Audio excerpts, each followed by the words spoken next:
안녕하세요 여러분, 성공합시다.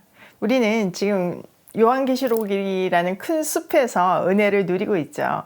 그런데 나무 하나하나를 자세히 보다 보면요, 숲을 잘 못 보는 경우가 있어요. 지금 우리도 요한계시록을 한 줄 한 줄 보고 있잖아요. 그러면 전체 그림이 딱 눈에 안 들어올 수가 있기 때문에 다시 한번 그 스케치를 하고 지나갈게요. 자, 요한계시록은 22장으로 되어 있어요. 1장은 서론이고 2장과 3장은 일곱 교회 이야기예요. 그리고 4장과 5장은 하늘의 예배, 4장은 성부 하나님, 5장은 성자 예수님께 포커스가 맞춰져 있죠. 그리고 6장에서부터 16장까지는 4개의 사이클이 있는데요. 첫 번째는 일곱 인, 두 번째는 일곱 나팔, 세 번째는 일곱 표적, 그리고 일곱 대접이었어요. 이어지는 17장에서 18장까지는 바벨론의 멸망에 대해서 얘기하고 19장에서부터 20장까지는 예수 그리스도의 승리, 그리고 21장에서 22장은 새하늘과 새 땅에 대해서 얘기했어요. 지금 우리는 이 요한계시록 안에서 난해하다고 얘기하는 6장에서부터 16장 중에서 일곱 인을 지나고 일곱 나팔을 지나고 현재는 일곱 표적 가운데 있는 거죠. 우리가 보았던 일곱 인은 도미티안 황제의 박해를 묵시문학적으로 표현했어요. 성경은 항상 시대와 문화 그리고 역사 속에서 봐야 되잖아요. 그 당시에 엄청난 박해를 받고 있었는데 그걸 곧이곧대로 말할 수가 없으니까 이런 묵시문학적인 그림 언어로 표현했던 거죠. 그리고 이어지는 일곱 나팔은 하나님의 자녀들을 괴롭히는 자들에 대한 하나님의 징계에 대한 이야기였어요.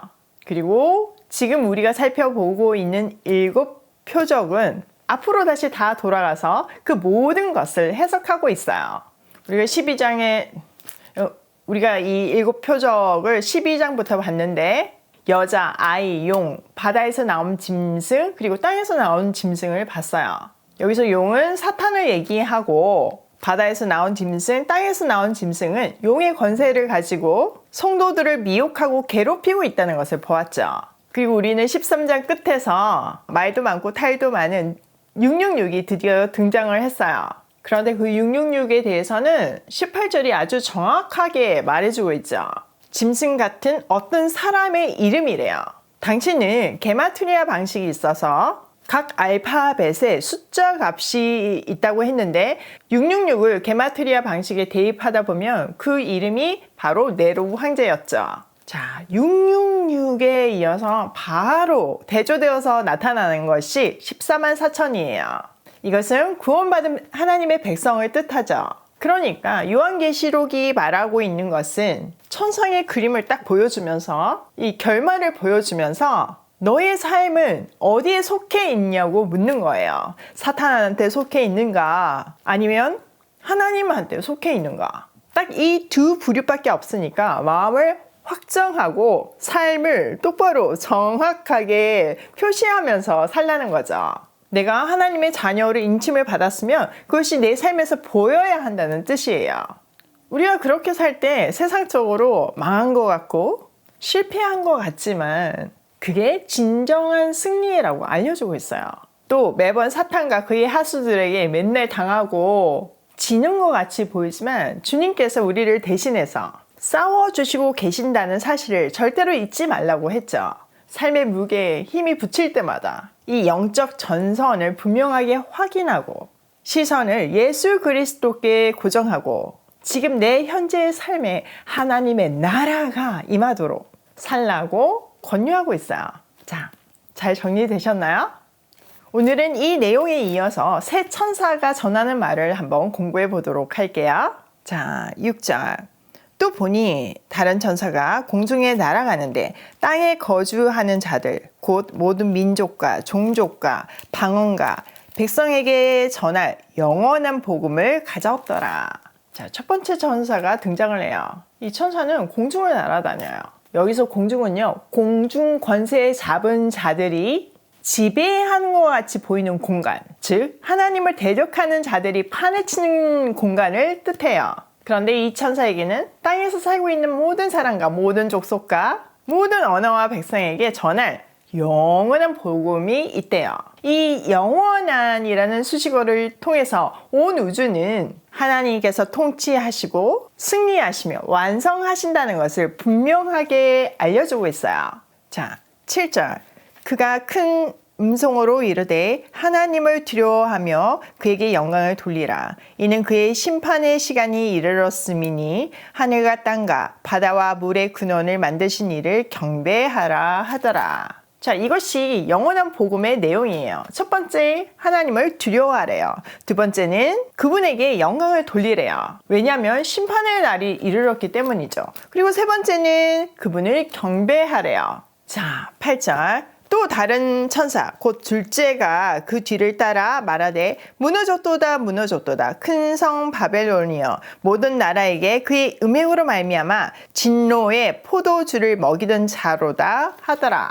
자, 뒤따라온 두 번째 천사가 말해요. 큰 성 바벨론이 무너졌대요. 자, 큰 성 바벨론. 이것은 구약에서 실제 존재했던 나라이죠. 그런데 지금 이 당시에는 로마 제국을 뜻하고 있어요. 여러분, 바벨론하고 로마 제국의 공통점이 있는데 혹시 뭔지 아세요? 수많은 나라들이 사실 이스라엘을 괴롭혔지만 바벨론 제국과 로마 제국을 그 괴롭힘의 대표자로 말하고 있거든요. 왜일까요? 그것은 바로 예루살렘을 파괴한 나라예요. 바벨론은 구약에서, 로마는 신약에서 예루살렘을 파괴했죠. 그렇기 때문에 이 두 나라는 성도들을 괴롭히는 자의 대명사라고 볼 수 있어요. 특히 당시에는 황제 숭배를 하게 했고 또 그 숭배를 거부하며 먹고 살기 힘들게 만들었잖아요. 아주 그냥 사회 구조를 그렇게 만들었잖아요. 그게 바로 길드 조직이었고 길드 조직에 가입해야지만 경제 생활을 할 수 있는데 그 조건이 황제 숭배였어요. 오늘날에는 만몬이죠. 돈의 엄청난 위력에 가정과 교회가 깨어지고 있어요. 또 세상은 돈의 위력을 숭배하면서 빠져들고 있죠. 그런데 그 바벨론이 무너졌대요. 그것도 과거형으로 두 번이나 강조해서 말하고 있어요. 자, 이 글이 쓰인 당시는 로마가 무너질 조짐이 보이던 때가 아니라 정말 부강했던 엄청난 힘을 가시하던 그때였어요. 그런데 무너졌대요. 이것은 그 당시 사람들에게 이 메시지를 강조하기 위한 문화 기법인 거죠. 궁극적으로 패망할 것이 너무나 분명하기 때문에 그 결론이 이미 정해져 있기 때문에 이 사실을 두 번이나 강조하면서 과거 시제로 표현하고 있어요. 그러니까 이것을 통해서 무슨 말을 하고 있는 거예요? 이미 망할 것이라고 확정되어 있는 로마를 두려워하지 말고 진짜 두려워해야 할 대상은 그 로마의 미래를 붙들고 있는 하나님을 두려워하라는 거죠. 자, 9절. 또 다른 천사 곧 셋째가 그 뒤를 따라 큰 음성으로 이르되 만일 누구든지 짐승과 그의 우상에게 경배하고 이마에나 손에 표를 받으면 그도 하나님의 진노의 포도주를 마시리니 그 진노의 잔에 섞인 것이 없이 부은 포도주라. 거룩한 천사들 앞과 어린 양 앞에서 불과 유황으로 고난을 받으리니 그 고난의 연기가 세세토록 올라가리로다. 짐승과 그의 우상에게 경배하고 그의 이름표를 받는 자는 누구든지 밤낮 쉼을 얻지 못하리라 하더라. 자, 마지막으로 세 번째 천사가 마지막 날에 받게 될 고난에 대해서 말하고 있어요. 꺼지지 않는 유황불 속에서 고난을 받게 될 것인데 그 연기가 영원히 올라갈 것이래요. 그러니 영원한 고난 속에 떨어진다는 것이에요. 자, 우리가 14장을 시작할 때 첫 그림이 뭐였나요? 시온산에서 어린 양이신 예수님께서 14만 4천의 구원받은 백성들과 함께 서 계셨잖아요. 그리고 그들이 막 찬양을 올려드리잖아요. 완전 대조되어서 그 구원을 거부한 사람들이 맞게 될 영원히 꺼지지 않는 유황불에서의 고통을 보여주고 있는 거예요. 이 극명한 대조를 통해서 어떤 선택을 할래? 이렇게 묻고 있는 거죠. 자, 12절. 성도들의 인내가 여기 있나니 그들은 하나님의 계명과 예수에 대한 믿음을 지키는 자니라. 하나님의 계명과 예수를 믿는 믿음을 지키는 성도들에게는 인내가 필요하대요. 왠지 이 구조를 읽으면 눈물이 핑 돌아요. 이게 뭔지를 알기 때문이죠. 여러분, 우리가 믿음을 지키고 말씀대로 산다는 것은 우리는 할 수 있어 막 이렇게 매일 아침 결단한다고 나한테 체면을 건다고 되는 일이 아니에요. 오히려 난 할 수 없어를 고백하면서 주님께 의지할 때 우리는 믿음을 지킬 수 있어요. 제 인생에 축이 되는 몇 가지 구절이 있는데 그중 하나가 히브리서 12장 2절이에요. 믿음의 주요 온전하게 하시는 이인 예수를 바라보자. 이 예수를 바라보자를 영어로 보면요, Fix our eyes on Jesus예요. 우리의 시선을 예수 그리스도께 fix, 고정시켜야 된다는 거예요. 이 2절 앞에 있는 1절을 보면요, 우리 앞에 구름같이 허다하게 많은 믿음의 증인들이 있대요. 그러니까 그 모든 무거운 것과 얽매이기 쉬운 죄를 벗어버리고 인내로서 우리 앞에 있는 경주를 하면서 믿음의 주인, 또 온전하게 하시는 이 예수를 바라보자. 그러니까 그분께 시선을 고정시키자고 되어 있어요. 오늘 이 내용이랑 너무나 동일한 메시지죠. 우리는요, 진짜 눈물이 고이는 그런 현실을 살아가지 않나요? 그러니까 아무리 행복하고 뭐 다 잘 되고 있고 그렇다고 해도 여러분 눈물 고이지 않나요? 저는 그래요. 고단해요. 매일 영적인 전쟁을 치러야 하니까요.